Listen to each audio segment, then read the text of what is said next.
Saturday Mart was International Women's Day, and to celebrate the occasion, the Innisfil Indian Association organized its second Sherose Gala.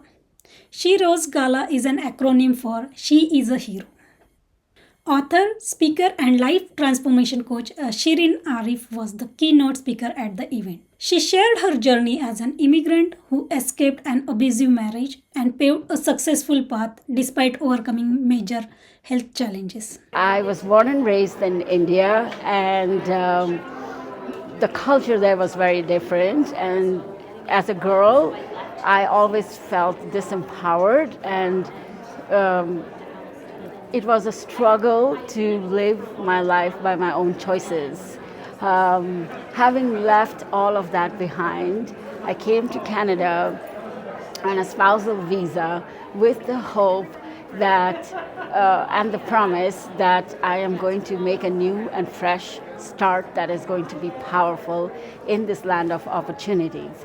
However, I ended up in an 8-year-long abusive marriage, and as a result of that, I felt defeated, I felt disempowered, and I felt abused mentally, verbally, emotionally, and financially.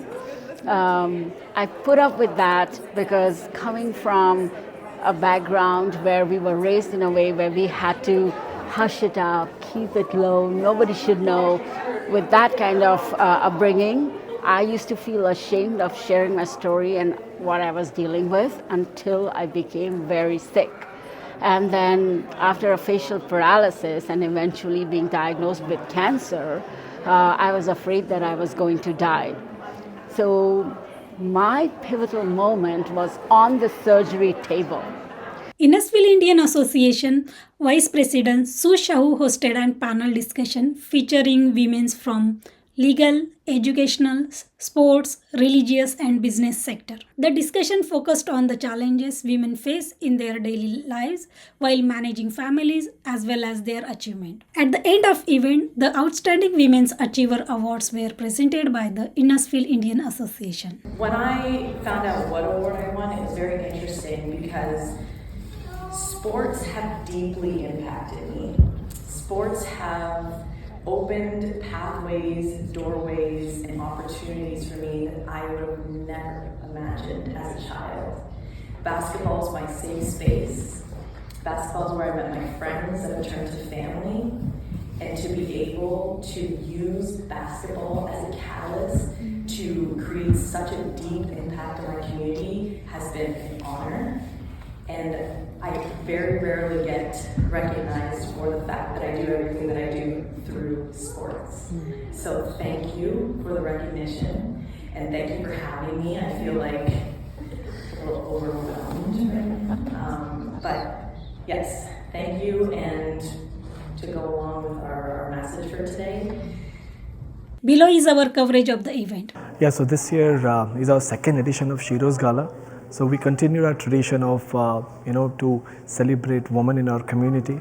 And this year we have an amazing panel, and right now our panel discussion is still in progress, and we're having actually a good turnout of people. I'm very happy people came today with this weather, and I just want to thank you to the whole community for showing up here for the cause which is very close to us, and also to the community, because as I said in my speech, that when women rises, the world rises with them. And I mean it, so we should always work towards it. And this year also we have added something which is different than last year. So we have awards coming in for the Strong Women Achievers Awards. So stay tuned. We have surprises. Nobody knows who won, so that will be a surprise today. So you have to stay tuned for that. So hi everyone, my name is Shirin Ariff, and I'm a life transformation coach, an author, and an international speaker. I was born and raised in India, and the culture there was very different. And as a girl, I always felt disempowered, and it was a struggle to live my life by my own choices. Having left all of that behind, I came to Canada on a spousal visa with the hope that and the promise that I am going to make a new and fresh start that is going to be powerful in this land of opportunities. However, I ended up in an 8-year-long abusive marriage, and as a result of that, I felt defeated, I felt disempowered, and I felt abused mentally, verbally, emotionally, and financially. I put up with that because coming from a background where we were raised in a way where we had to hush it up, keep it low, nobody should know. With that kind of upbringing, I used to feel ashamed of sharing my story and what I was dealing with until I became very sick. And then after a facial paralysis and eventually being diagnosed with cancer, I was afraid that I was going to die. So my pivotal moment was on the surgery table. That's when I realized the value of my life and how important it was for me as a mother to be alive for my 4 children and leave a legacy of empowerment.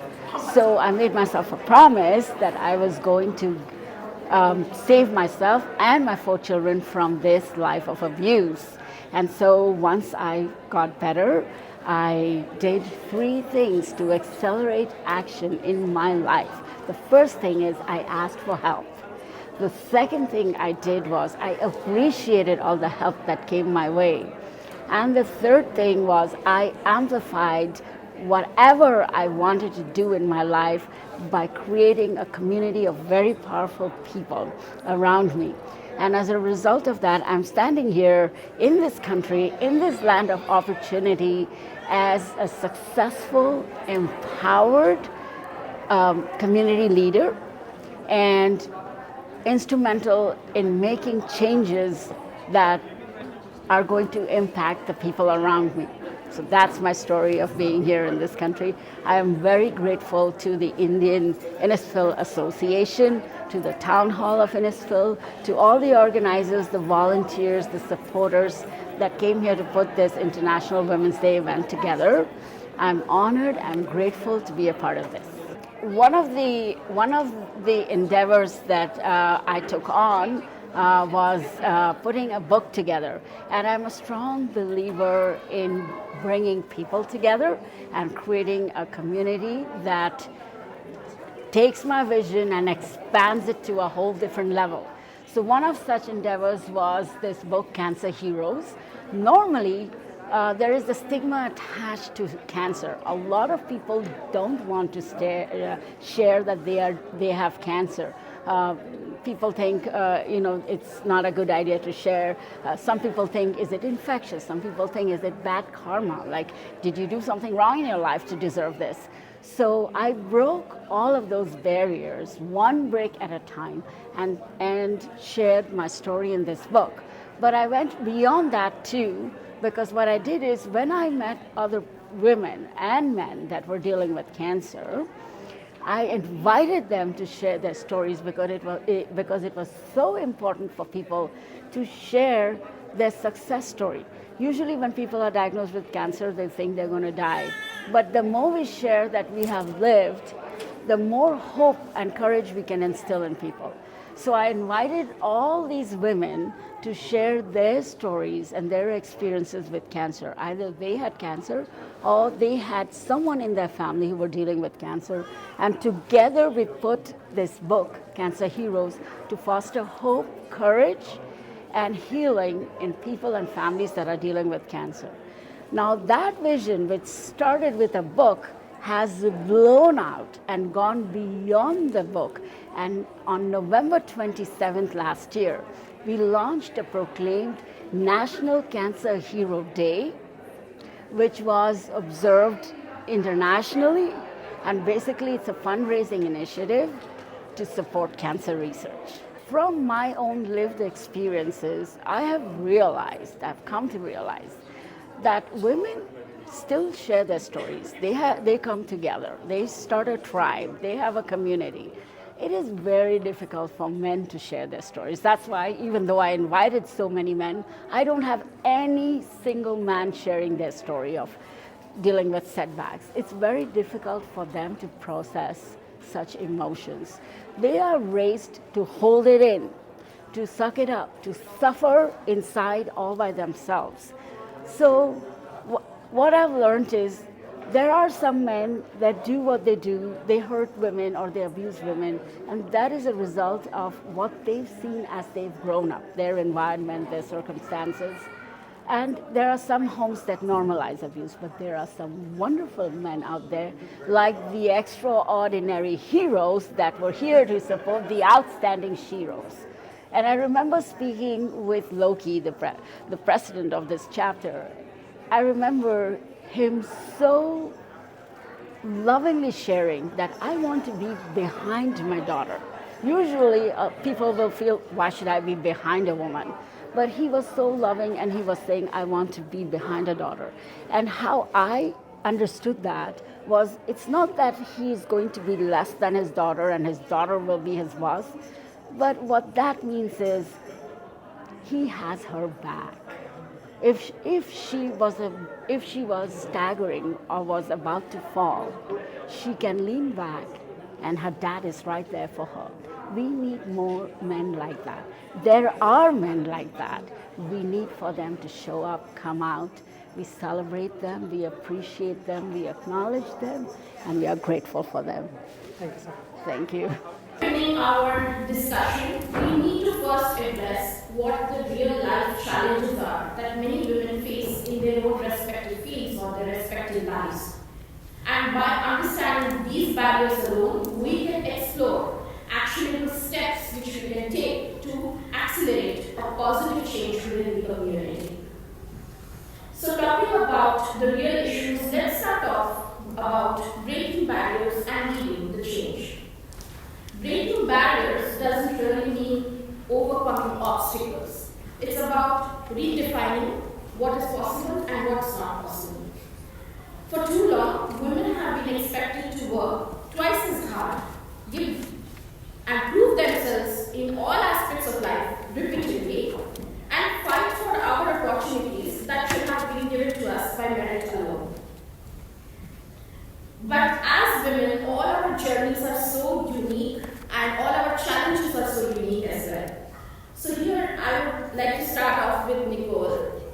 As a woman in a leadership position at the town of Innisfil, what is that one barrier you think you have overcome that people like us from outside may not even see it, and how do you think you have navigated into it? Thank you, Sue. I'm proud to start this amazing panel of women that have gathered today, and wonderful that we have such a wonderful audience here to take this in. I thought, for me, it was at first becoming the first woman to run an operations department, which some of you might understand more as a public works department in this municipality. And there actually aren't that many of us directing these departments in Ontario. Although having looked at, I was pleased to find a few others and have recently connected. But you were wondering about what are the barriers? Yes, just being. Maybe you want to focus or tell us about some setbacks which you have faced, which maybe people from outside may not know how the operations work within your organization, but it's something we could take away from your lessons. Sure. Well, I'll tell you a bit of a story from that as well, but the operations department is often recognized as a very male-oriented world. Mm-hmm. We're a highly male workforce, and they're out there running snow plows and heavy equipment, operating on the sides of the roads and in our parks. And because there's so many women on there, men on front lines, sometimes people find it surprising that there will be women at the top. And I have some really amazing staff. With my leadership staff, I've had quite a few women. We're a gender balanced team, in fact. But sometimes when I get out in the field, we talk about microaggressions that we experience as women. Sometimes not being recognized because I'm a woman as being the person in charge. And it was a couple years ago now, I went to a roadside operation we were putting paint down for a crosswalk. And it was nighttime, and I was out there in my steel-toe boots, my vest, and I went up to this contractor and said, "Oh, howdy, I'm Innisfil, I'm just here to check out the work that's going on. But immediately it was, no, I'm sorry, you can't come over here, we're working. Okay, well, so do you know Alex? He said, yes. Do you work for Alex? I said, no, other way around. He said, are you Alex's boss? I said, actually, no, I'm Alex's boss. And then I got a very different reception. Oh, come on, we'll show you what we're doing. So, sometimes just people don't respect a woman to be leading in a man's world, and it can be challenging for us to overcome. That's almost very similar to what we also experience in other industries. I'm sure many women will also resonate to that. Seeing a woman at the top is not something which is accepted as, yes, people do like to see them as at the top. Yeah, thank you. Okay, moving to Krista, my next question will be to you. Women in faith leadership still encounter resistance in many communities. What was that pivotal moment when you had to push back against these barriers, and what did you learn from it? Thank you. I think I'm supposed to press this. Yeah. Thank you, Sue. I actually am very blessed in my community. In Churchill and Guilford, I have not experienced much of that, but I have to say there was one incident. I was at a community dinner, and typically the minister will go around and speak to people, shake their hands, and talk to them. And this one person, he asked me, so what is it like being the minister's wife? And I,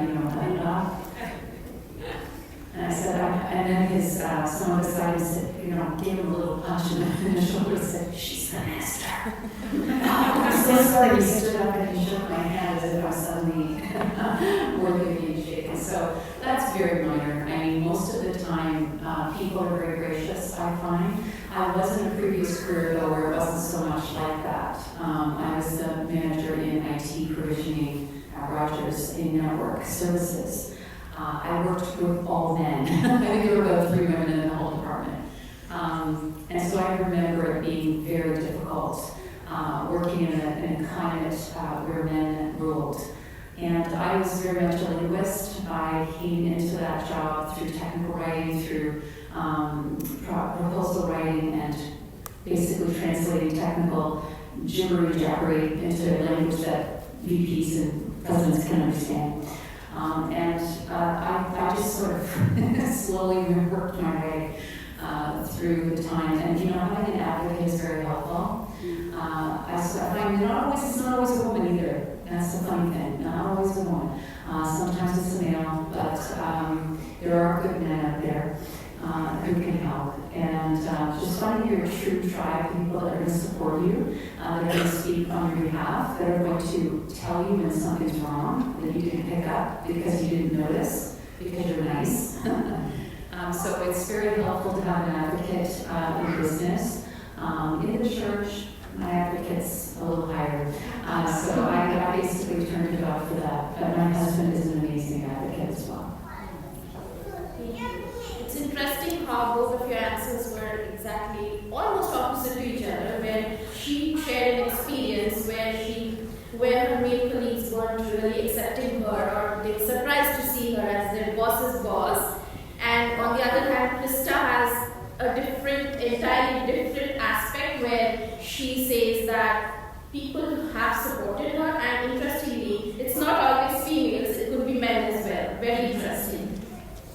Now I would like to move to Amanda. Entrepreneurship comes with its own sets of challenges, but as a woman, that journey can be really demanding. What were some key obstacles you faced, especially when you were building or starting off your business? And can you share some strategies or some takeaways you had from your journey as an entrepreneur, which people who are starting off their business would take?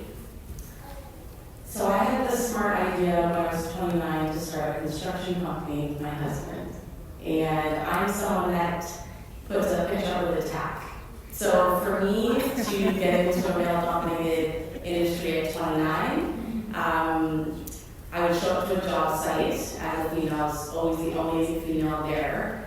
With my blonde hair, my older personality, I'd walk in there and the contractors there could sniff me out from a mile away that I did not know what I was talking about when it came to construction. I knew a lot about business, but construction was different. So I could have buried my face in the sand and stayed at the office. Instead, what I chose to do is get really, really knowledgeable about the industry and learn everything I could about it and just immerse myself in learning about the products, meeting with suppliers, learning everything I could about the install.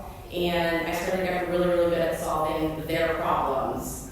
And in doing so, I built up confidence within myself, and they really had no choice but to start respecting me. So if I could leave any of you women with any piece of advice, is to get really, really smart, knowledgeable in your industry, and get really good at solving problems. Thank you. Okay. How many here in the audience would say they have been told to stay in their lane ever in their career or in their personal lives? Amazing. At least I am not alone. At some point, many of us have been told to stay in our lane or that we are not ready for that role or that leadership role. I would like to ask a question to Deepa here. As a lawyer, have you ever been told that you need to stay in your lane or you are not yet ready for that role? And how do you think you have challenged that narrative and advocated for yourself in your career? Thank you, Sue. And thank you to organizers for organizing this. It's really beautiful to be among such brilliant people. And thank you for people who have come out on a day like this to Sherose Gala. So, from the perspective of the question that have I been asked to stay in my lane? Oh yeah, since I was born, I was asked to stay in my lane. I was reminded again and again that I was a woman. I was reminded again and again that I was born as a girl in a world where I was born in India, where a white child instead of me would have been so much preferred. My name is Deepa, and there is an adjacent name, similar name, called Deepa. And I was reminded that if I was born as a male child, my name would have been Deepa, and then they just decided to drop the name and give me the name Deepa. I'm like, that was fine. Just what is wrong is that you told me the story and you repeated the story to me, right? Naming was okay. So my experience of being told to stay in the lane has been a very long story of being told to stay in the lane. That my mother has been an immense influence on me. She endured a lot in her life, and one thing she told me as a very young person, that if you want to be on your own and you want to be equal in this world, do exactly what my mother did. Gain knowledge, educate yourself. Educate yourself so much that no man can actually ever tell you that you are somehow not good enough. So that's what I did. I had a lot of letters behind my name, and I educated myself multiple times over in many jurisdictions. Coming to Canada, the experience was interesting because I came as an immigrant. I came as a lawyer with an MBA from UK. So I thought I'm like pretty well educated by that. And then I studied 3 degrees, so I'm good. But then I landed up in spaces where people would not value my education, and I experienced a lot of discrimination at the beginning. But I was fortunate. I still decided yet again to do another degree. I'm like, I'll get educated again. So I went to this education institute, which was really helpful experience for me, but I happened to meet someone, a very well-meaning person, who said to me, people like you have very specific kind of roles and jobs that you can do. And he kind of was guiding me into you're a racialized Indian origin person, you should stick to that arena, that would be very suitable. Go to work for a settlement agency or go work for maybe a space which works with Indian people. I took that in, and I took that in as a good advice, but I also told myself that that's not where I'm going to stay. And thank you very much, but thank you that you have actually now given me my purpose of wanting to do something more than just finding a job for myself. I thank that person all the time. I thank him for saying those words to me because I think I was told to stay in my lane and I was like, I'm not staying in my lane. I will find the right purpose for myself, and working with gender-based violence, working with survivors of violence was always my purpose. I was doing that work in India itself. And I just found my way to where I am. I'm the first woman of color executive director of the organization that I lead. It has been around for 40 years. It's named after a woman called Barbara Schreiber, who herself was a lawyer. And unfortunately, on the night of her call to the bar, she was killed in Toronto in 1980. This organization came into existence in 1985. And I was only 10 years old in India, in a small town, when that happened. And I did not know that my journey will bring me to be leading this organization.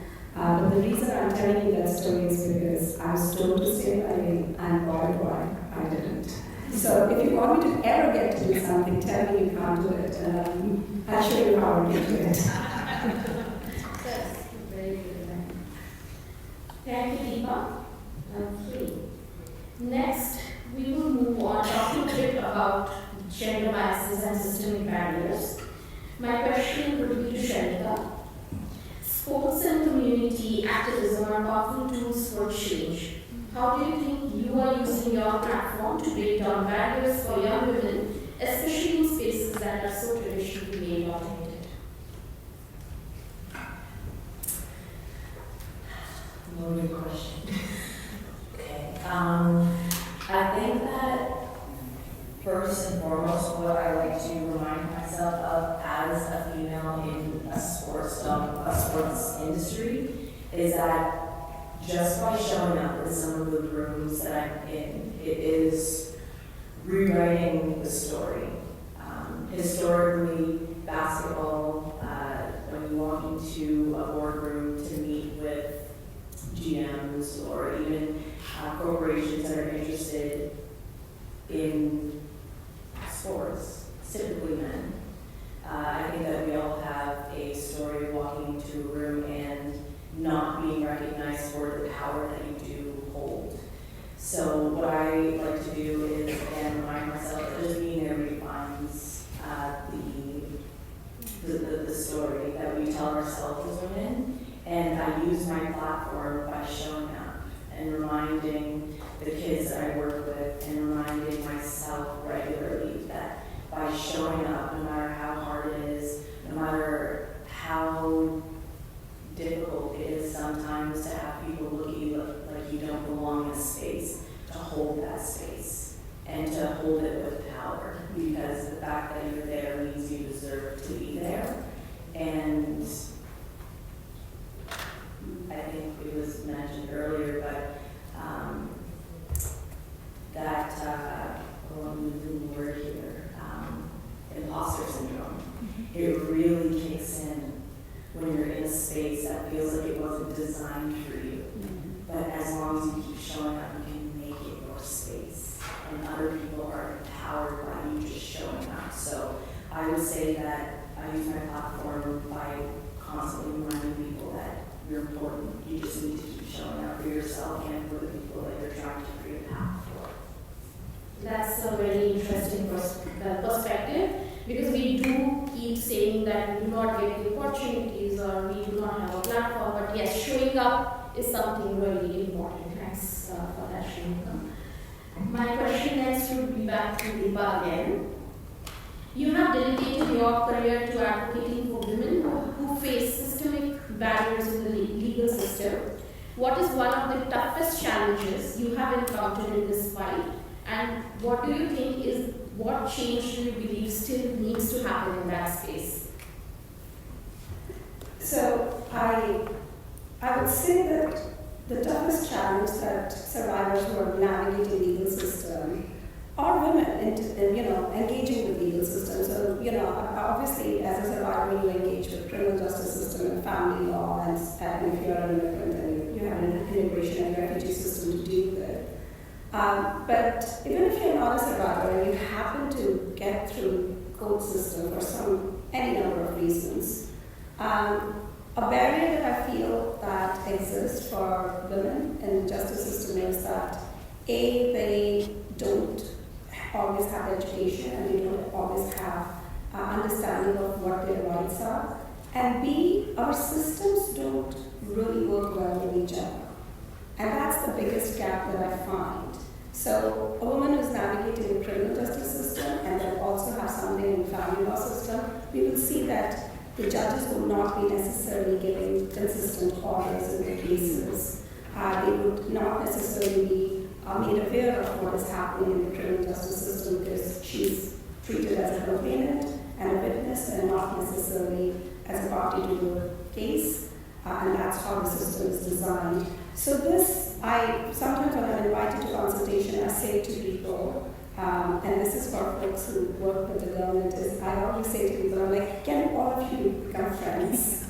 Like really good friends, really share information with each other so that women can actually have easier times. So at the systemic level, I think that's one of the biggest change that we need. And at the access to justice level, legal access is very expensive. It is not easy to get a lawyer who will understand what you're going through, and sometimes it's not easy to pay that lawyer because usually when a survivor leaves an abusive situation, the first thing that goes with that is her access to the money and joint money, because abusers are very good at controlling the money and doing coercive control over her access to an employment or profession. It might not let her do a job, or if she was working, make it really difficult for her to continue with that job when she chooses to leave. So most definitely, I think we need better access to justice. We need more lawyers who are ready to work with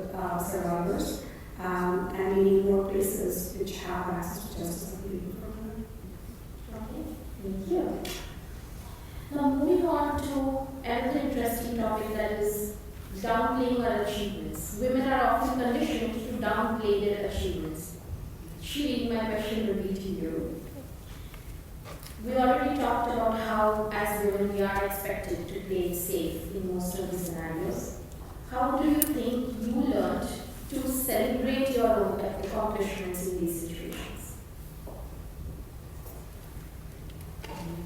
Thank you for asking that. Yes, downplaying was something that I faced a lot. Even today, there are a lot of people in my family who will ask, what does she do? I mean, what's a life transformation coach? That's not work. What's an author, like writing books? That's not work. You know, you speak on stage, that doesn't sound like work. What does she do? And even when I was married, I didn't go out to work. I had a license to teach. What is it? Teaching is not a big thing. That's not like engineering. Forgetting that engineers are created by teachers. And so I wasn't allowed to go and have a career of my own. I wasn't allowed to teach.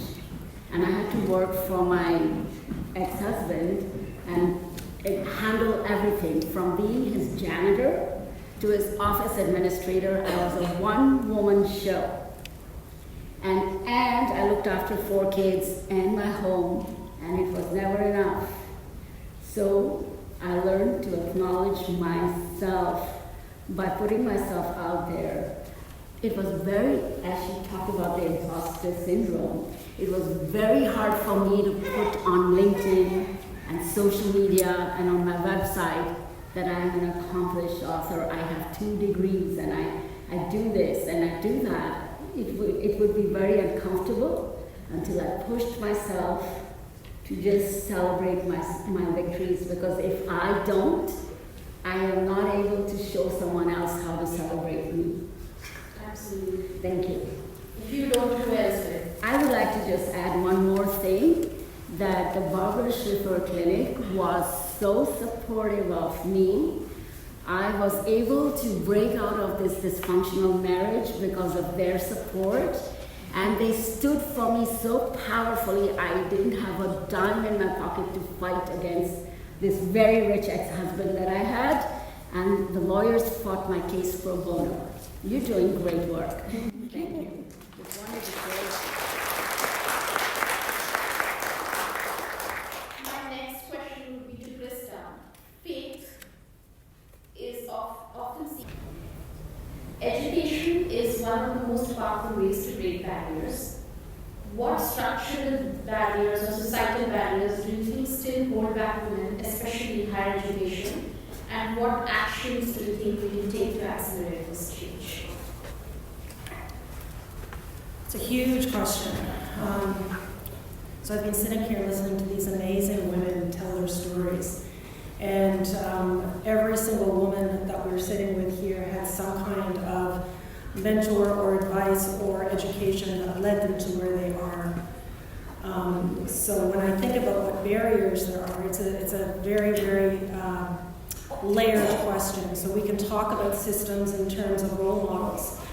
We can talk about ensuring that there are role models for young women who want to get into traditionally male-dominated industries.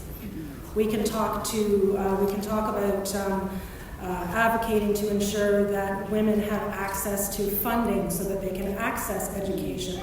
And what does that look like in terms of policies and knowledge? We can talk about women, once they get in the educational system, what kind of mentors and what kind of opportunities are they facing, are they being given at university or college to allow them the experiential learning to let them shine, let them see their own light. So I think that there are many, many different barriers, including funding, including mentors, including access to opportunities that really have an influence on where our young women are landing. When I'm listening to these amazing women on the panel here, I'm also thinking about as our young women are accessing education, they're also stepping into their own light in terms of potential leadership opportunities. And leadership has many different faces. And what I'm hearing today from my colleagues here is that there is leadership that results from what we would call a male-dominated version of leadership that we have to so that we can, and that has to do with knowledge, that has to do with education, that has to do with many different things. But I'm also hearing feminine leadership, which has to do with collaboration, which has to do with empathy, which has to do with relationships. And so, again, one of those opportunities that we have for our young women is to show them that both feminine and traditional leadership pathways are going to be what helps them to see their way to success.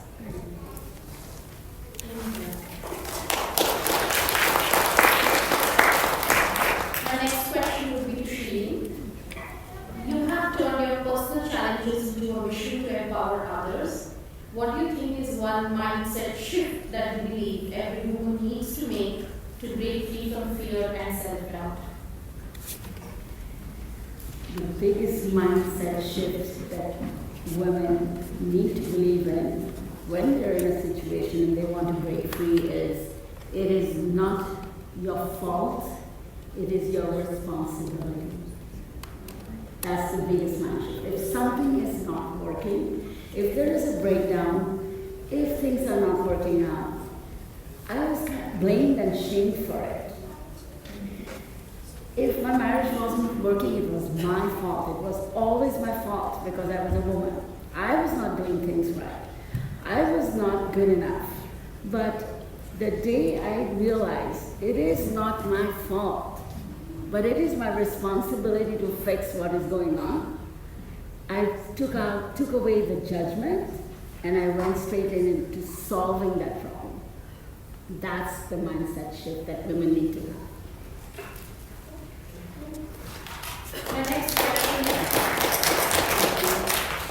The next question would be to Nicole. The public sector often moves slowly when it comes to gender equity, which you already shared a bit in the beginning. Do you think you have implemented any specific strategies or any changes that you have pushed for to create that meaningful change for yourself or for other women leaders within your organization? It's a great question. We need to make sure our workplaces have the fundamentals right. So for a workforce like mine, that can be simple things like making sure that the clothing that you buy, like the reflective clothing, is appropriate for women to wear. That we make the size, the boots and the sizes available, that we provide washrooms. Because I'll tell you, women working on the roadside may not be the same as men. They might have different needs, and we need to accommodate those things. So there's some very, very baseline things we also need to do. But then as we go forward, we also need to make sure we're not creating biases in how we do our hiring. So that's a big one. And I actually just sort of really great. It doesn't apply for me, but even like a symphony orchestra, for example. They'll actually put up the curtain and they have the instrumentalists take their shoes off so that there can be no biases when they start asking them questions and listening to start listening to their performances. We need to think about how it is that we can eliminate some of those biases very often. Okay, now we focused a lot on what the barriers and the problems are. Let's now focus a bit on practical, actionable steps that we as individuals, organizations, and communities can take to drive some meaningful change here. The whole goal here is to move beyond our discussions and to inspire the audience to take some actions in their life. Turning ideas into action. We often talk about the need for change, but action is what really is going to make a difference. So my question would be for Deepa. As someone who advocates for women's rights and access to justice, what immediate steps can community organizations take to empower women who are navigating especially legal challenges, and how can other individuals support these initiatives? I think one, we should celebrate such moments as today that we have come a long way, right? But one of the challenges that I feel like in taking actions is to remind ourselves in the global context where we are and what's happening around us, and all that we have gained can also get lost very easily, and that's something that we need to remember. If we don't keep our eyes at the trophy, that we want women's equality to be a reality which stays here with us in our systems. So what can communities do? I think most definitely having a conversation about it. Where are our strengths as a community to make sure that all women feel safe and have access to justice, and there are lawyers who are practicing in your communities who are made accountable and be asked, so how many women do you represent, or what is your capacity to do some pro bono work, what is your capacity to actually make sure that women in the community are supported, but at the same time making sure that when there is a woman who comes forward with that situation of violence, you are listening to their experience without judgment. You're also remembering that these experiences happen at the intersections of so many identities for women. Women is not only a woman when she experiences violence or experiences a challenge in the legal justice system. She's a mother, she's a daughter, she might be an older woman, she might be someone who has a job, she might be a doctor in your community, she might be a lawyer in your community, she might be a police officer in your community. Women don't necessarily experience this only because they are uneducated and marginalized. Women from all different classes and cultures and backgrounds experience violence, and being open to understand that without judgment is one of the most important things for any community. And I feel like we shouldn't be waiting for another person to die or get hurt to be alive and alert to the issues of violence. I think we all need to have systems in place where the violence can be screened and understood. I would say whether it is the services delivered by the city, or it is a doctor's office, or it is an office from where someone is collecting their income security check. Everyone should be trained on understanding that, and it's a collective effort. Gender-based violence is a reality that happens around us, and we all need to just keep our eyes open and keep our compassionate and empathetic, not with judgmental ears.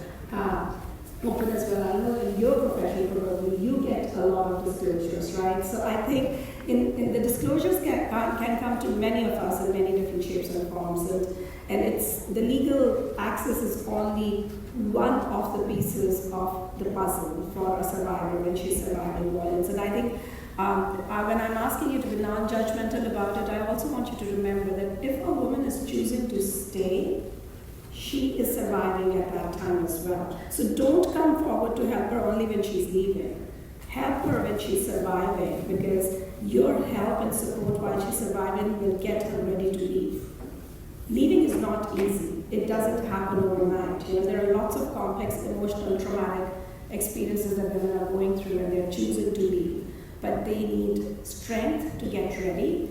And I mean, I shouldn't say talk a lot. We have a person with a lived experience today who has shared a lot with us. But I want you to remember to be supportive as a community and be there for people all the time, not only when something drastic happens. And remember, we are in a global world where things can be taken away from us. So let's not get too complacent or too comfortable thinking we've got it, because we have a long road ahead, and we have also things that are happening which can mean that the rights that we have gained might be taken away from us. So we can't stay still in this moment. Thank you.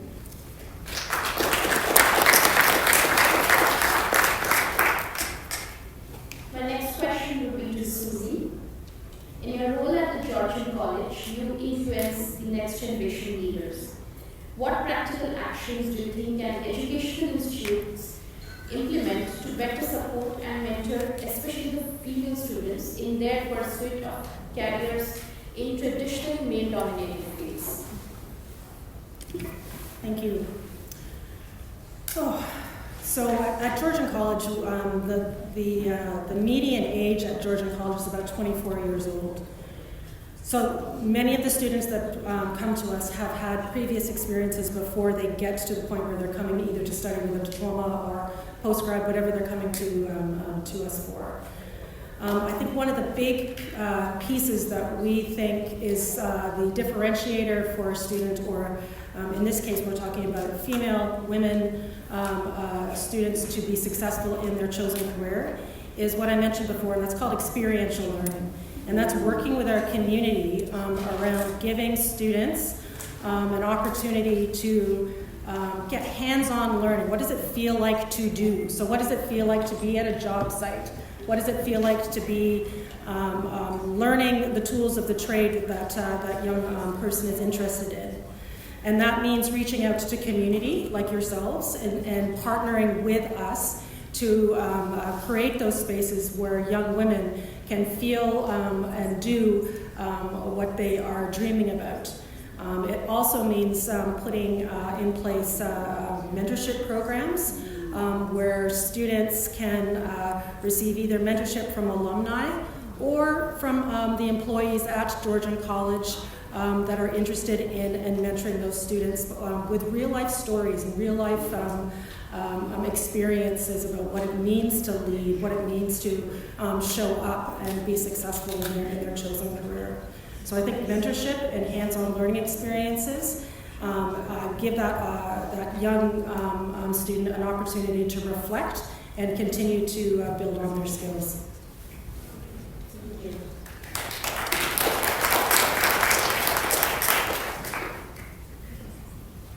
Let's now address some changes that organizational institutes should implement immediately so that we can create a more inclusive environment, especially for women. Amanda, my next question would be to you. As a successful entrepreneur, you have navigated the challenges of not only starting but even scaling businesses. What would be 3 important actionable steps you believe aspiring women entrepreneurs can take to build their networks? So scaling your business, I would say I did scale my construction company from my kitchen table with a $500 investment for seeding my newborn baby to a multi-million-dollar business. So I do feel that I could provide some insight into that. One of the biggest things that I recommend anyone in business to do is focus on your playbook, your processes and procedures. Processes and procedures are the core of your business, and you hire people to run the processes and procedures. That really is the key to any successful business. It's going to allow you to go on that trip with your family and unplug and unwind. So that would be one piece of advice. The other piece of advice is, what is your why? What is your purpose? Why are you doing this? As someone, and that could be personally as well, not just in business, because I do think there's a synergy between the two things. As someone who I do feel I have found my purpose in life, maybe I can share just briefly how I got there, and maybe it'll inspire someone in the room to how you can find your own purpose, because I don't believe purpose just comes to you. That you're needed. Those of us that are sitting waiting for our purpose at like one moment to go on, it doesn't happen that way. It takes place in action. So it takes, for me, it happened by doing hard things, making a choice to do a hard thing.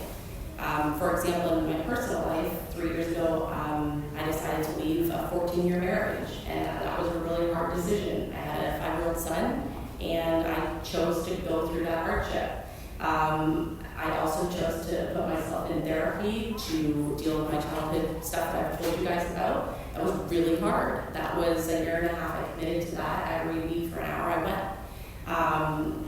As a result, I also decided I had put on 47 pounds in that marriage of unhealthy weight. I made a really hard decision to hire a personal trainer and commit to a year of personal training sessions. Everyone thought I was nuts. You're committing to how long? It was really, really hard. And this is leading me to sharing with you guys how I discovered my purpose, because it happened in these hard things that I chose to do. In losing the weight, it took me a year. I lost the weight. I was 47 pounds. And I was invited to do a fitness podcast at that gym that I hired the trainer at. And because I had done these hard things before, I decided to open up, and I felt comfortable enough to share about some of the stuff I shared with you guys here today.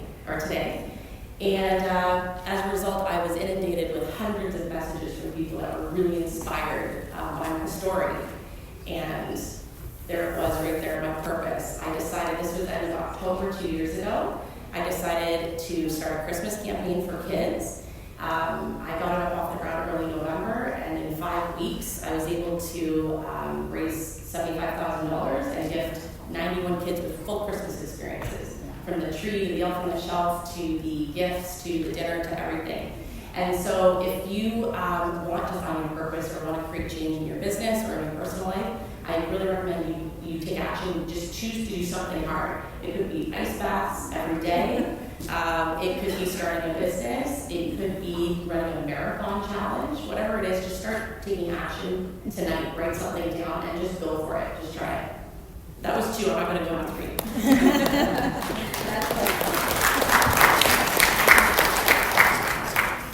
So taking action isn't always easy, and many of us face pushbacks, systemic barriers, or even self-doubt. My question would be to Sharika. Your work with youth and sports is inspiring. What specific programs or actions can communities adopt to encourage young girls to participate, especially in sports activities? And how do you think we can dismantle the barriers that they are facing today?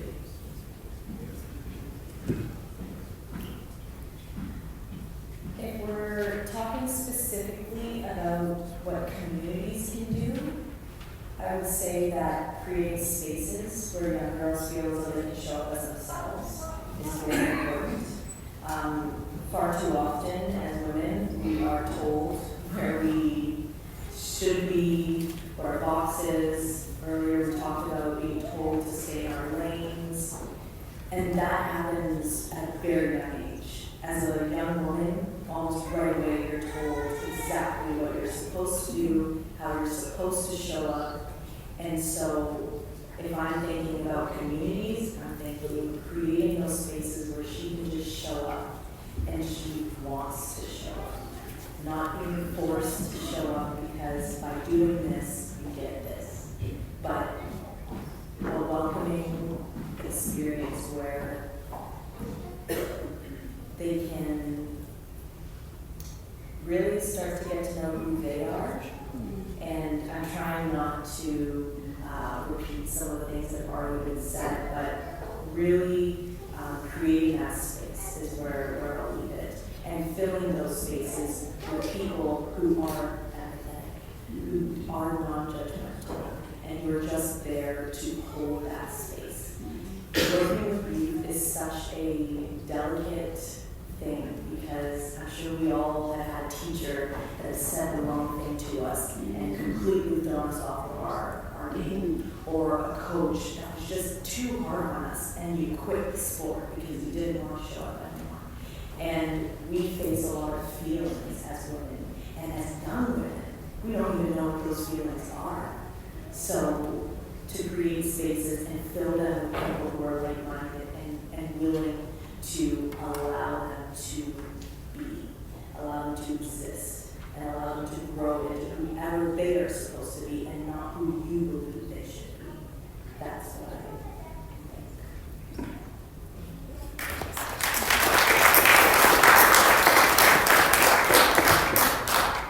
My next question would be to Nicole.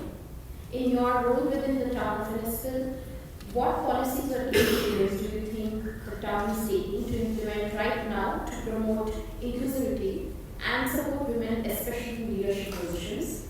And do you think there is something which residents can do to advocate for these changes?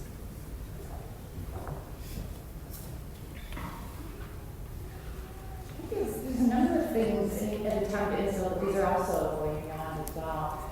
So one of the biggest things is mentorship. Certainly the town of Innisfil is doing a great job at creating opportunities for mentorship. And there's a second type of relationship I want to acknowledge too. There's mentorship for advice, and we are working actively to connect women with other mentors who provide advice, who have maybe been down that road before and can impart some of that knowledge. But the other one is advocates. And we really need more of these in our lives. And women need to ask. And not just other women, especially men. Your group of advocates should be very deliberate, should be very purposeful. You should look for someone who's willing to go out there for you and say, I've seen Nicole do this. She's ready. And I'll tell you, when I stepped into this role, I actually had an advocate that was ready to do that for me. And I still had to prove my worth and show that I had the experiences and the readiness for the role. But sometimes to crack into that next step, you need an advocate who will go to bat for you. So I would give the advice to cultivate that group, both your mentors and your advocates. But I mean, there's just also some, going back to a bit of the basics, a lot of women are also looking for flexibility. So some of the programs that we are trying to run as a municipality, also the employers are now doing this sort of in the post-COVID era, but recognizing the importance of flexibility. A lot of us have mentioned the multiple roles that we play, often within our homes and families, caregiving for parents or children.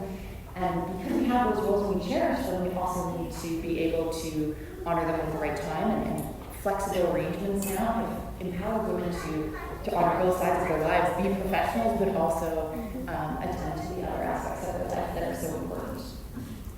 Those are a couple of things we're doing very well.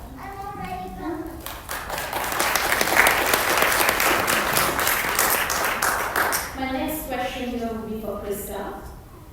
In your experience as a spiritual leader, how can faith communities actively engage in promoting gender equality and supporting women?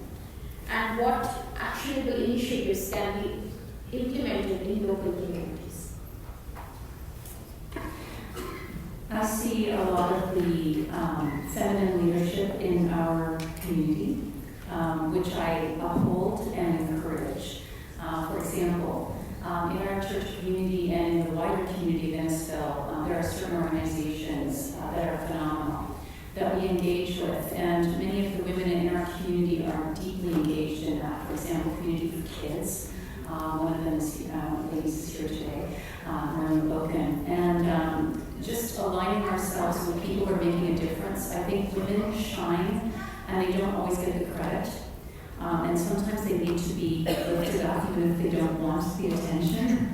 But sometimes I'm guilty of lifting them a little bit into the light and emphasizing the accomplishments that they've made and making sure that people are aware of it. For us in our organizational structure, I wanted to uplift that we actually have an outreach component of our community, because a lot of people who come into a community, especially women, are looking for ways to make a difference, and they want to pour themselves into something that will matter. And that is what attracts them to a faith community often, and not only for their own safety and comfort, but for the difference that they can make in other people's lives. And we have some amazing advocates in our community who are out there doing this work. I'm just like a shadow on their tails, watching them do this, and it's very inspiring to me as a minister and I'm very proud of what they do. So I think that we need to allow women to shine in their own way, not in the way that men shine, but in the way that women shine, and that cooperation, compassion, empathy, love can truly make a difference in a community, and that they are not lefts or gifts, they are actually very great.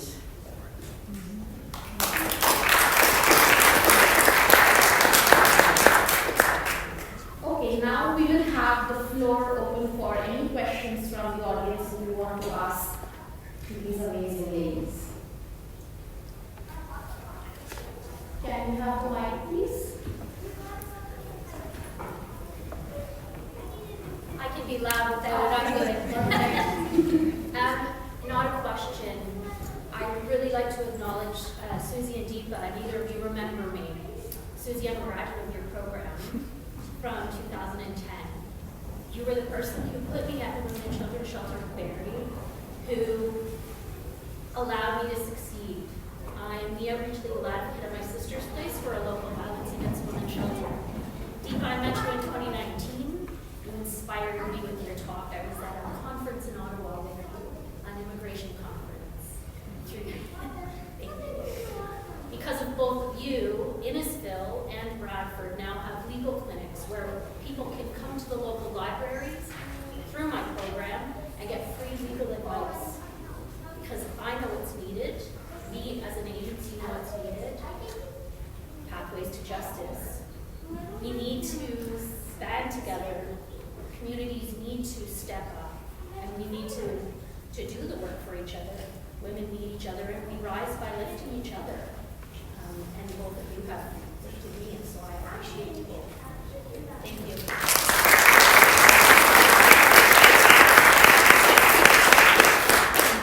Any more questions?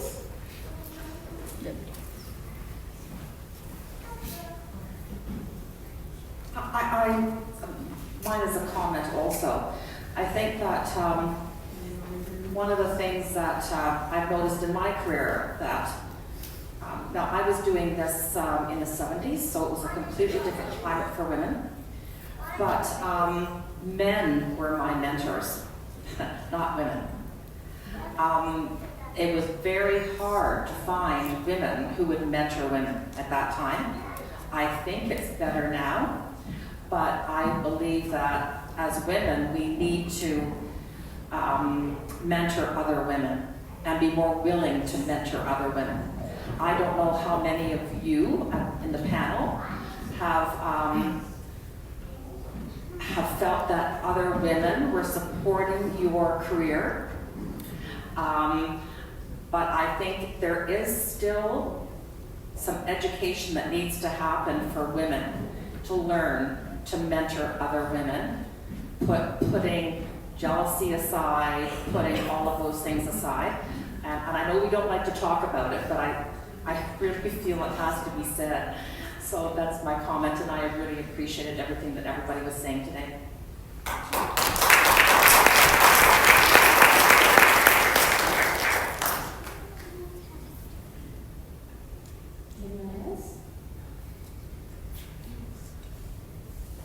Can I say something about the mentorship? I just wanted to say that in the corporate legal world, I hear a terminology slightly different than mentorship. It's called sponsorship, right? And I really like that concept because I feel like it's not even saying that I will mentor this person. It says that I work with this person and invest in this person and try to sponsor this person to become the successful professional this person, or whatever they want to be doing. Right? So I do believe that women leaders who take, and I also believe that you don't need titles to be leaders. You can be a leader without a title. And I think what you just shared with us is an example of that. You took the leadership, you started a drop-in clinic. So leaders come in various shapes, sizes, and forms. And I feel like as women leaders, we shouldn't just be mentoring. We should actually be taking on sponsorships and investing in people's careers and making sure that they succeed, whatever that success looks like for them. Well, I'd be able to say one thing to that as well. When it comes to mentorship, I think that, first of all, I agree with you. When I was coming up in my career, there really wasn't a lot of female mentors that sought me out, at least, or offered to help. I chose to seek them out, and they were very receptive to mentoring me. I think that there's a lot of women leaders out there that have imposter syndrome, and they just don't think that people would want mentorship from them. So it's also a very strange feeling because now I'm at the point where I get asked to mentor, and it's a strange feeling. You're like, really? I still feel like I'm 21. So I think that two things: if you're not currently being mentored and you want to be mentored, reach out to women leaders that you look up to. I bet you they're willing to help, and be open to being a mentor yourself, and maybe seek some people out as well. And just let people know that you're open to that. So. I'd like to say something. I'd like to add to that. So, coming from the teaching profession, I've also experienced that I had 2 degrees, and yet, when breakdowns happened in my life, I didn't have the tools and distinctions to come out of it. I was suffering for so many years. So, in schools, we have education that teaches us reading, writing, arithmetic, science, and all of that. But the schools don't teach us education that is transformative. They don't teach us that even though you may have a successful career, there may be a breakdown in your family. You may be abused, or you may have parents abandoning you. How do you lift yourself up again? Like over and over and over again, because life happens. That education is very important as well. Thank you. I think we have one final question.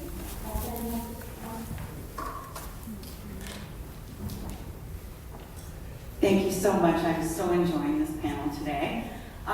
For those of you who are moms, I just wondered if you had any advice on how to deal with the mom guilt, particularly if you have a job where you're out a lot of evenings and you're missing, dance recitals and hockey games. Any advice on how to cope with mom guilt?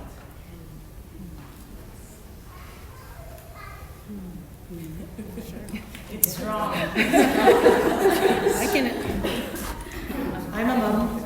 I'm a mom of 2 amazing children. They're not children anymore. They are full-fledged adults with their own careers and their own lives, but they were hockey players. They were involved with many different things, and I was building my career at the same time, so I was lucky to have a partner that we did.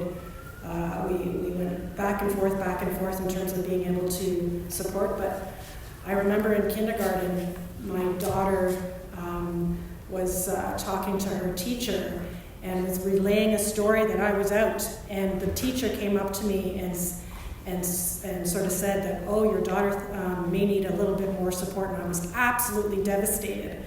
And as it turns out, it was a story that I kept with me, and I did try to balance that out, but the guilt never went away. Now, she's now 27. When she went to university, she met people who didn't have moms that had careers like mine, and she reflected and thanked me for the role model that I presented to her. So you're gonna make me cry. But so the guilt doesn't go away, but the role modeling about what is possible comes back to you in spades. I'd like to add to that. I have 3 teenagers at home and 4 children. And what really worked for me was including them in the conversation, making them a part of what I was creating and doing in my life. They are out here today, celebrating everything with me. So they know what I do. They're a part of it. And so there are times when I'm not available to be in school, we're still there. What I've done is, if I've not been able to attend a parent interview, I've connected with the teachers, requested for another day to schedule an appointment, followed up with them. But being in the conversation, including them in the conversation really helped.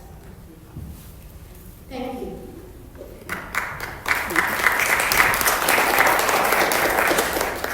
Okay, before we wrap up, Krista, you wanted to speak something? Just on being about it, I had various careers, and my children got to witness me at a very young age, as a youngish mom, but also through my 30s, 40s, 50s. They've seen me transform and struggle from one level, one area to another. They saw me when I was not enjoying my job, in business. Then they saw me transform and become an actor and struggle for that. And then they saw that fall apart, and again, another rebirth of going into transformation and spirituality.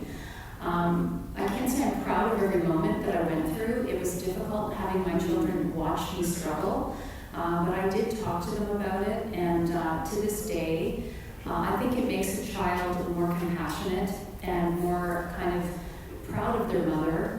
If they can see that they are trying and they want something better for themselves and for their children.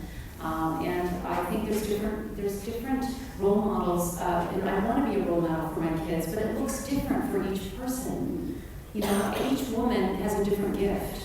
And it doesn't mean that you're going to be a professional with lots of letters. You may, but what if you're not? You can still be a role model. I think the importance is to bring your kids, like you just said, into the conversation and let them be a part of your journey.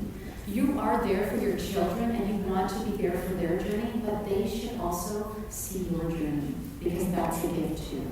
Yes. Thank you. Okay, so as we wrap up now, let's look around this room. Each one of you is a trailblazer in your own way. You have shattered the glass ceilings, defied expectations, and turned obstacles into stepping stones. But this conversation wasn't just about them, it's about each one of you. Because real change is never going to happen with these speeches. It's going to happen in the choices that we are going to make each and every day. So let's get ready to be inspired, challenged, and empowered. Let's accelerate action together. Thank you everyone for being part of this panel discussion today, and enjoy the rest of the afternoon.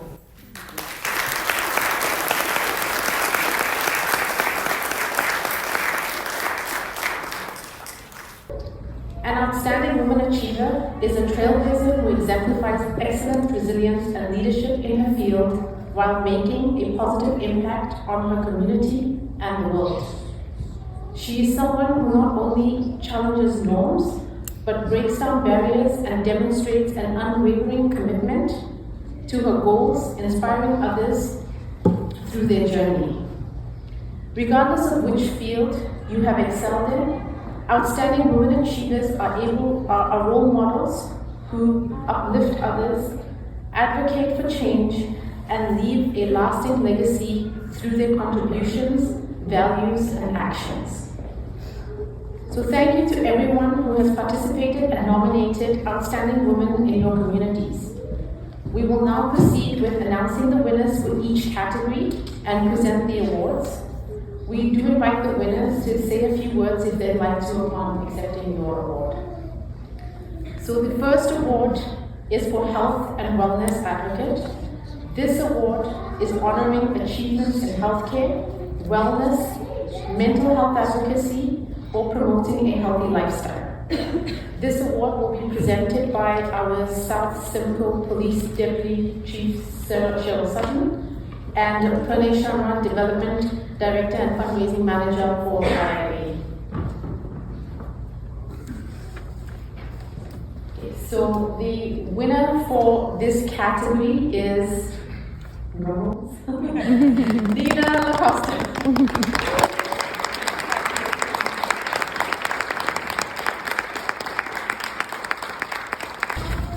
I just wanted to read out a poem that I find that inspires me quite a bit when I'm looking to be a source of inspiration for other people in the community.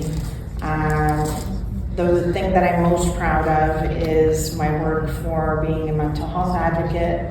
I suffer and have for many years, and because of the stigma surrounding it, I felt very alone and felt very closed off from the world.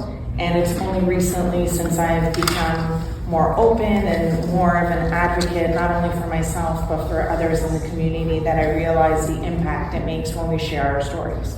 So I thank everybody that came here today, especially the panelists who shared their personal stories, because I found it personally very inspirational and giving me the push to continue.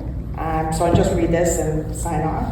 I want my daughter to grow into a woman who doesn't feel competition with other women, but instead cheers loudly for them, who is confident enough in her own skin to help other women feel the same.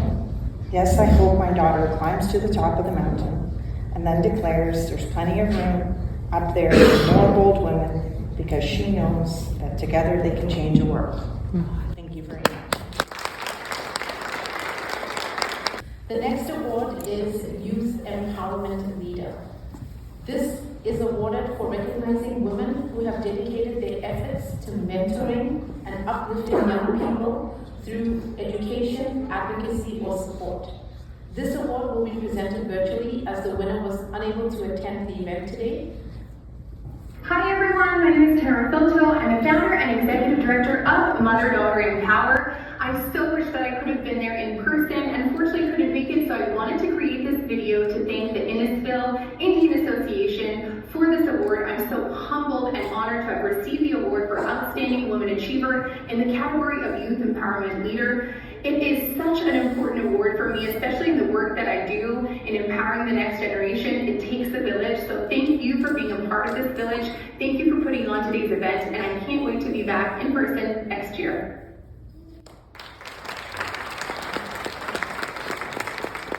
The next award is for Educational Excellence. This is awarded for recognizing educators, researchers, or advocates who have transformed learning experiences and promoted knowledge sharing. This award will be presented by Anne Smith, the chair of the Innisfil Library Board, and Venkat, who is the treasurer of IIA.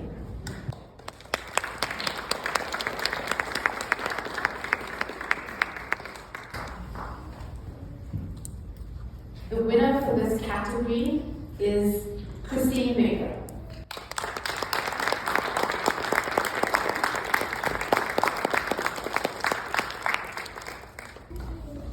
Oh, you think I speak in front of teens, but this seems a little intimidating right now. I just want to say thank you so much for this incredible honor, and thank you to the town of Innisfil and the Innisfil Indian Association for hosting this event. I'm grateful to receive this award. I try to teach with passion, inclusivity, and continue to learn and grow as an educator and a leader, and to lead by example. I'm happy to be here and feel like I'm making a difference in students' lives. It's a privilege to be here among so many talented and inspirational women. Thank you once again for this recognition. I'm humbled and honored. The next category is Entrepreneurship Excellence. This is for honoring women who have demonstrated innovation, leadership, and success in building and growing businesses. This will be presented by Deputy Mayor Kenneth Fowler and Maniva Armstrong.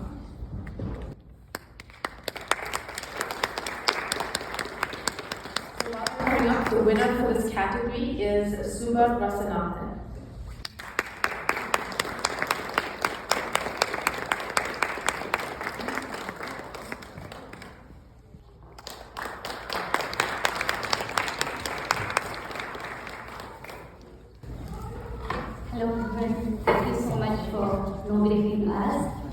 me Subha, and this is my sister Viji. We both work together. We own the X-Mart. And then I would like to thank you, everyone, especially for my husband who supported us during the business. And then my sister, she's the one 50-50. Without her, I won't be here. So when I work, she takes care of my kids. When she works, I take care of her kids. So basically, we both equally great, and then we are very happy to receive this award. And especially Yogi and Shu, thank you so much. And then for saying so, Innisfil Association, and then everybody, thank you. And also, Town of Innisfil, thank you so much. Thank you, everyone. I'd like to say thank you, everyone, for this opportunity for me, because I don't know why I am here, really. But my brother-in-law, he's brought me here. I just want to speak my heart, really thank for him. Really appreciate this moment. Thank you. I'm enjoying the panel. Thank you so much. Award is for Arts and Culture Leadership.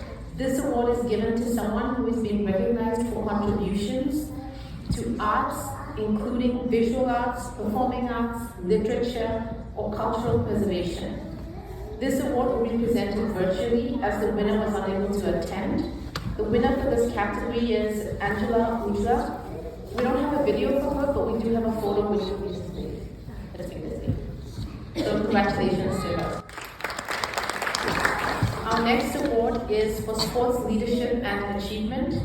This is for celebrating women who have excelled in sports, coaching, or sports leadership, inspiring the next generation. This award will be presented by Dr. Claudine Cousins, CEO of Empowered Simcoe, and Omido Franco, who is our Secretary of the INA. The winner for this category is Shanika Evans.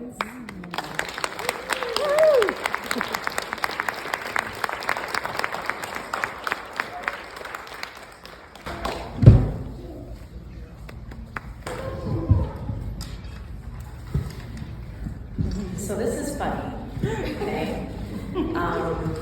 The Innisfil Indian Association reached out to me because they were very interested in having me on the panel to talk about my experience within our community. And then a couple weeks later, they were like, oh, by the way, you won an award, just so you know. And when I found out what award I won, it was very interesting because sports have deeply impacted me. Sports have opened pathways, doorways, and opportunities for me that I would have never imagined as a child. Basketball is my safe space. Basketball is where I met my friends that have turned to family. And to be able to use basketball as a catalyst to create such a deep impact on our community has been an honor. And I very rarely get recognized for the fact that I do everything that I do through sports. So thank you for the recognition, and thank you for having me. I feel like a little overwhelmed.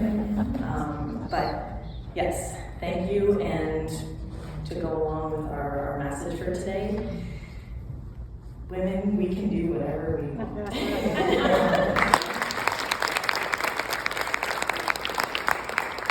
Next award is for Community Impact Champion. This is awarded to women who have made significant contributions to social causes, volunteerism, or community development. This award will be presented by Maniva Armstrong and Sue Sabu Vidyalaya. This year's winner for the category is Marilyn Morgan.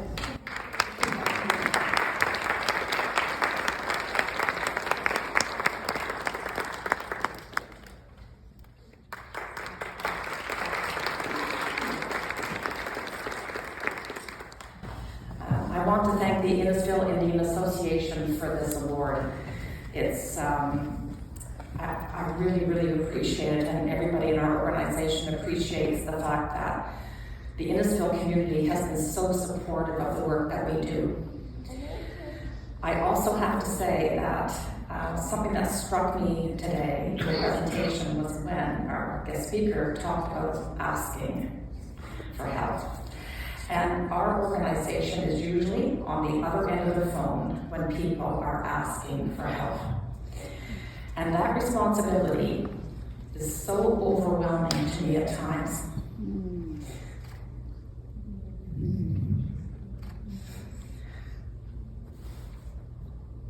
And it's always the women who ask for the help. We need another conference to discuss why men don't. But it's usually the women who are asking for help. And so it's a great sense of responsibility that we help those women. So thank you very much for this award, and I really, really appreciate it. The final award being presented today is for the Trailblazer of the Year. This is awarded for honoring women whose groundbreaking achievements have set new standards and has paved the way for others. This award will be presented by Mayor Lynn Dolan and Loki Swain, President of IIA. The winner for this category is Geraldine Duhaney.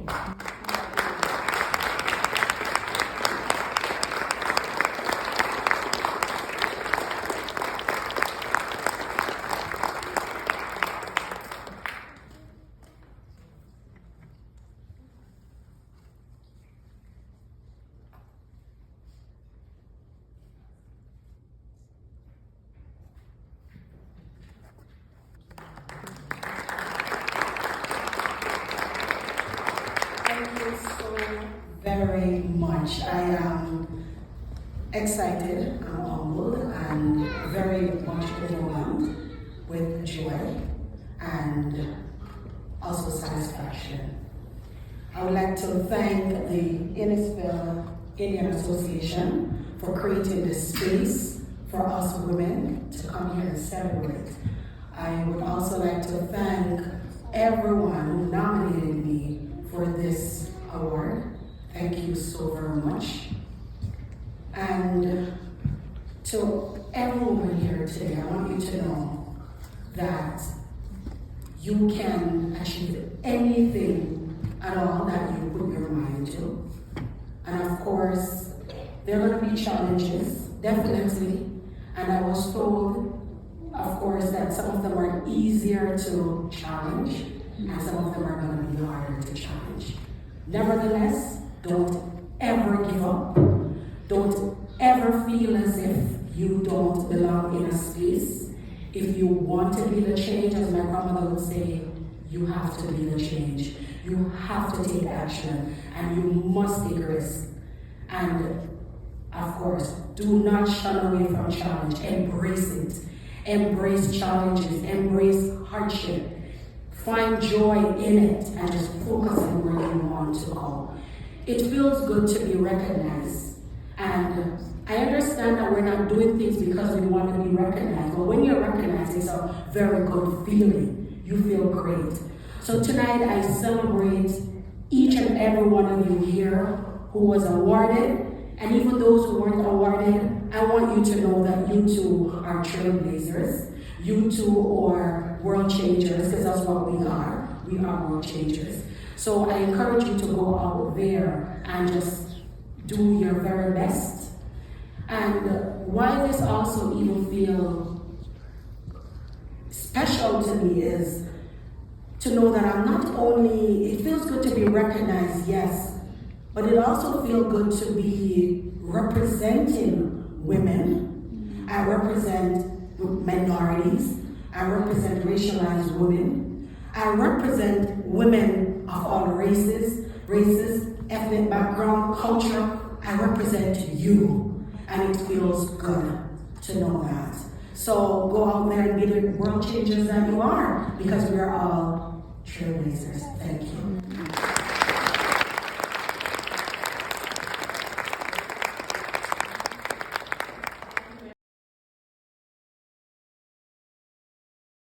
That was the update on International Women's Day.